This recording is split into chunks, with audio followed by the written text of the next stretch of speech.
today, let's start with chapter number 10, water. In this chapter, we will study about water because all living things need water. और जो 3/4 of the earth है हमारा वो किससे covered है? Water से ही covered है. In this chapter, we will study about some sources of water, forms of water, and water cycle. All things need water. Water is very important in the life of human, animal, and plant. Water क्या होता है? It's a transparent, colourless, tasteless liquid. इसमें किसी भी तरीके की smell नहीं होती. 70% of the earth surface is covered with water. Water आपको लेक्स में, रिवर्स में, ओशंस में, वाटर बॉडीज में देखने को मिलते हैं. ठीक है. It is also found under the ground. ये अंडर द ग्राउंड भी देखने को मिलते हैं. And water is present in the air in the form of wet. In adult जो मेन है, about 60% of their bodies are water. And it is a precious gift of nature. ये बहुत ही ज्यादा क्या है? Precious gift है. Now sources of water. What are the sources? We get water from rain. और rain क्या? It's a main source of fresh water.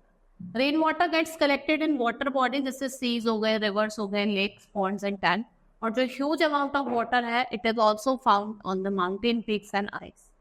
The water we see on the earth is called surface water. जो आपको अर्थ पे दिखाई देता है water, उसे हम क्या कहते हैं? Surface water. और रेन वाटर जो होता है वो get collects under the ground also. And we dig wells and bore and holes in the ground to get this water. और इसको क्या कहा जाता है? Underground water. We use tap to get water from the water. देखिए घर में हम टैप्स का यूज करते हैं और उससे क्या आता है? आपका water our. Next is forms of water. There are different forms of water: solid, liquid and gas. 3 forms है: liquid, solid, gas. Liquid water is a liquid form which is very important for us. Next is solid form, ice. If we keep water in the freezer for few hours, वो किसमें change होता है? Ice में change होता है. और ice कैसा है आपका? Ice is a solid form of water. Now gaseous form क्या है? If we boil water in a kettle, steam comes out of it. और just this steam को हम क्या कहते हैं? Water vapor. And it is a water in the form of gas. ये water किस form में है? Gas के form. Now water can change from one form to another. या तो आप heating करोगे या फिर cooling करोगे. Heat करोगे तो water vapor में change हो जाएगा. Cool करोगे तो ice में change हो जाएगा. Next is water cycle. Water cycle is the journey of water from earth to the sky and back to the earth. ठीक है. अर्थ से स्काई में गया, बैक स्काई से अर्थ में. इसको हम कहते हैं वाटर साइकिल. जब हॉट सन रेज क्या करते हैं? रिवर या रिवर वाटर को हीट अप करती है तो वो इवोपरेट होके कहा जाता है आपका स्काई में जाता है. और उससे क्या होता है? क्लाउड फॉर्मेशन होता है. और जब क्लाउड बहुत ज्यादा भारी हो जाते हैं तो वो किस फॉर्म में? रेन के फॉर्म में कहते हैं आपके दोबारा से अर्थ में.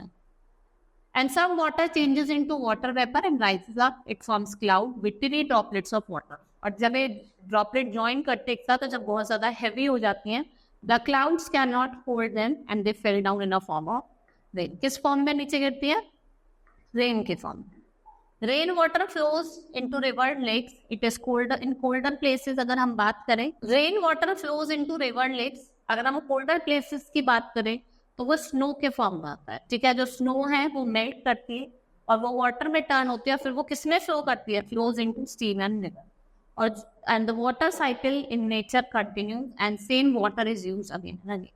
The process by which water in any form, rain के, fog के, mist, hail, snow के form में जब अर्थ सरफेस पे गिरता है उसे हम क्या कहते हैं? It is known as precipitation. इसे हम precipitation. Now first is rain. When water evaporates, vapour rises up. Water evaporate करता है, वेपर राइज करते हैं. And the water vapour cools and it goes up and change into टिनी droplets. और ये droplets क्या करती है? जब ज्वाइन करती है तो एक क्लाउड का फॉर्मेशन करती है.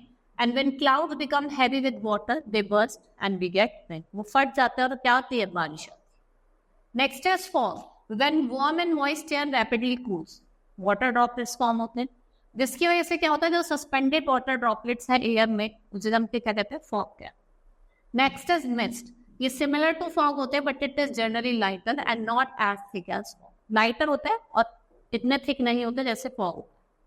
Hello. Rain drop sometime pass through very cold air. जब ये फेल करते हैं ग्राउंड पे, ये फ्रीज करते हैं in cold air and they fall on the earth surface. As small lumps of ice. और जो इरेगुलर लम्प्स होते हैं आइस के, इन्हें हम क्या कहते हैं? Hailstorm. They are known as hailstorm. Now snow. When water vapor freezes in the air, it forms crystal of ice, जैसे हम snow कहते हैं। Snow mainly आपके हिल स्टेशंस पे ज्यादा देखने को मिलती है at the time of winter.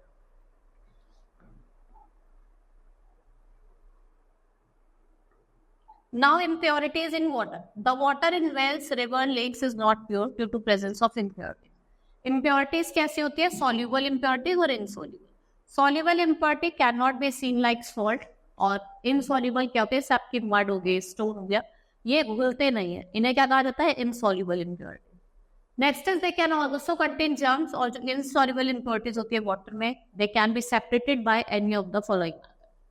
जैसे आपका sedimentation. If we keep dirty water in a glass undisturbed for some time, heavy impurities settle at the bottom of the glass, और इसे क्या कहा जाता है? Sedimentation. And the method is used to remove sand from water.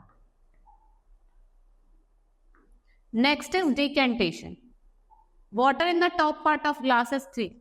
जब उसको आप gently पोर करोगे दूसरे ग्लास में, तो इसको क्या कहा जाता है? Decantation. This method is known as decantation. Next is filtration. Insoluble impurities can also be remove from water by pouring water through a thin cloth. और जो सैंड और मड है वो क्या होता है? क्लॉथ में वहीं पे रह जाता है और पानी नीचे चला जाता है। तो इसको क्या कहा जाता है? इस मेथड को कहा जाता है फिल्ट्रेशन।